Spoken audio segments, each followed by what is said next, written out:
What's up guys, Jeff Cavalier, AthleanX.com, starting a new series here today. We're going to look at some classic bro science tips, things that you've been told, things that you've heard in the gym from the professors, right? You know, the big guys in the gym.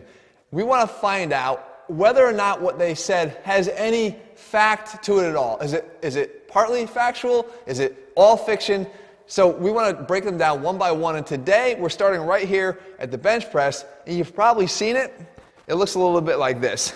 Guys get down to go bench, and the next thing they do is they got their feet up in the air. They're either going to get ready to do their bench from here, like this, or they have their feet flat on the bench here, and you're thinking to yourself, geez, is that how I should be doing it? We're going to break it down step by step. Now, what is the justification for doing it? There's three things that you'll hear from the professors about why they do this. Number one, they say it's better for creating stability, right? You're training in an unstable environment, so you're training for stability. That's number one. Number two, that you're protecting your low back by eliminating the arch, because we don't think that arching is a good thing to do, especially under load. And then thirdly, they'll say that you're actually getting more work for your chest because of this sort of instability that you're creating. You're focusing more of the load on the chest. Let's take them one by one and see, is there any truth to what's being said? Well, if you go back here and you look at the first, we talk about the instability. So I get up here like this. Well, first of all, if my feet are flat on the floor, I grab the bar, I'm up in here, I go to press. It's a pretty stable environment. I'm down, up, down, up. The second I bring my feet up, well, look, now I have to control this, okay? So if I'm benching from here, I have to control that. I can tell you one thing that's already happened. My shoulders just took a beating, and I'm going to go into that in a second. If my feet are up, we know that from the windshield wiper exercise, my core has to contract to bring me back to the center or centralize me the whole time and keep me here. So your core is working. This is not the place you want your core to be working.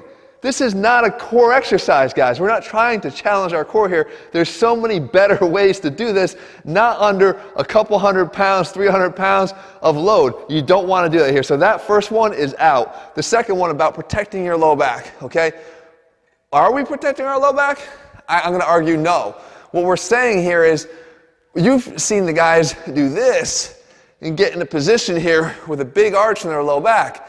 As long as your shoulders are in contact with the bench, which mine are, I'm getting this stable platform by pulling my shoulder blades back together and keeping this contact of my butt with the bench. Doing this and picking your butt up, that's bad. That's hyperextending. But keeping your butt here in contact with the bench, now what I've done is I've created a much more stable position for my low back.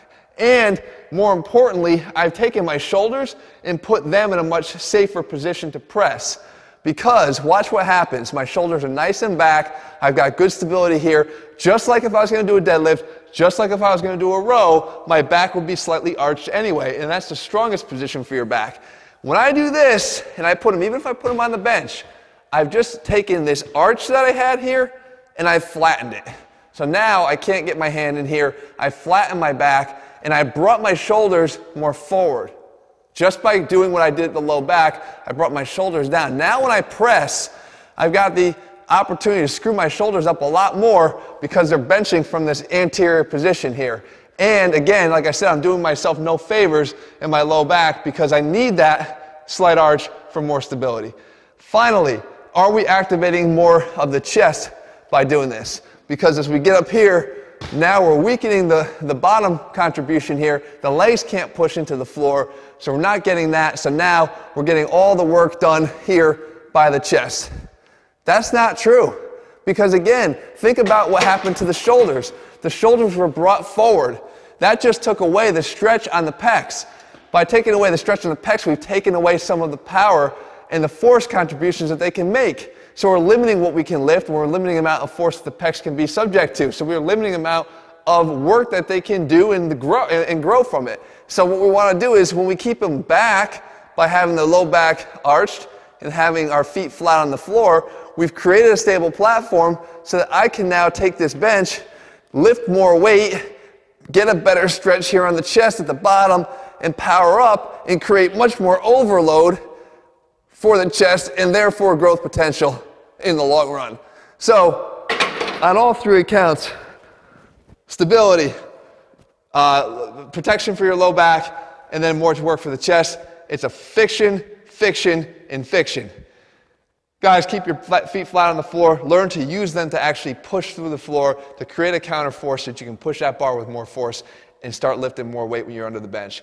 If you're looking for more of these guys, I'm sure you've encountered tons of them. I have a lot of them already stored up for you guys. But let me know, so what are some of the questions you've heard and some of the things you've heard in the gym? It could be diet related, it could be supplement related, it could be lifting related. Let me know in the comments below and we'll cover them in our future series here. In the meantime, if you found the video helpful, leave your comments and thumbs up below. If you're looking for the truth behind training, the no BS approach here, as you know I always will give you on this channel, make sure you head to AthleanX.com and get our AthleanX training system.